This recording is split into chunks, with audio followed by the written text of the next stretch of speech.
Hi, shout out sa lahat. Ayan, good morning Pilipinas and good evening KSA. Ayan, first of all, gusto ko munang shout out yung mga kapatid ko na nandito ngayon sa BR. Mga kapatid kong Knights. Shout out sa inyong lahat. Salamat sa gabing ito sa pagka-operate na celebrate ang mansari nila Mami Lavin and Daddy X.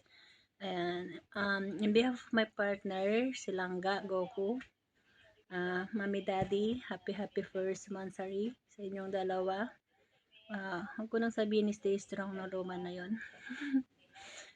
By the way, sana wag kayong maniwala sa mga sinasabi ng mga ibang tao. Bagkus na sana patibayan nyo pa ang inyong relationship. Wag kang basta-basta maniniwala sa mga sinasabi nila tungkol kay Daddy, na sana mismo manggaling kay Daddy yung mga reason kung bakit ganun sinasabi nila sa labas ng imo or sa dito sa loob ng imo man. Siyempre hindi na tayo baguhan dito sa imo, 'di ba? Alam mo na mga tao dito, mga marites. Hindi lang marites, mga panirang puri. Hindi na yon mawawala mi, at sana huwag ka basta-basta maniniwala. Wag, mas lalong ipakita nyo sa kanila na kaya nyo, na mas kaya nyong patibayin ang pundasyon ng relationship nyo ni Daddy. Basta iwasan nyo yung mga bagay na nakakasira sa inyong relationship.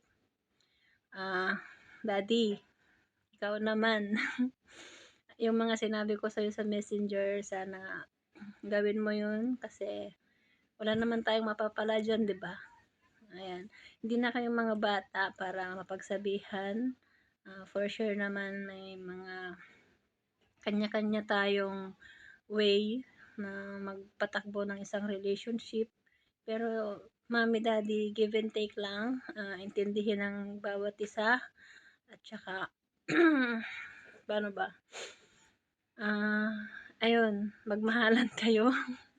Ayun, nalagpasan nyo ang 1 month na pagsubok sa iyong relasyon. At sana may susunod pang mga araw.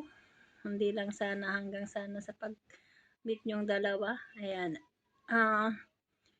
Ayun na, wala na ako. Hindi ko na to papatagalin. Midi, happy first mansari. I love you both. Mwah!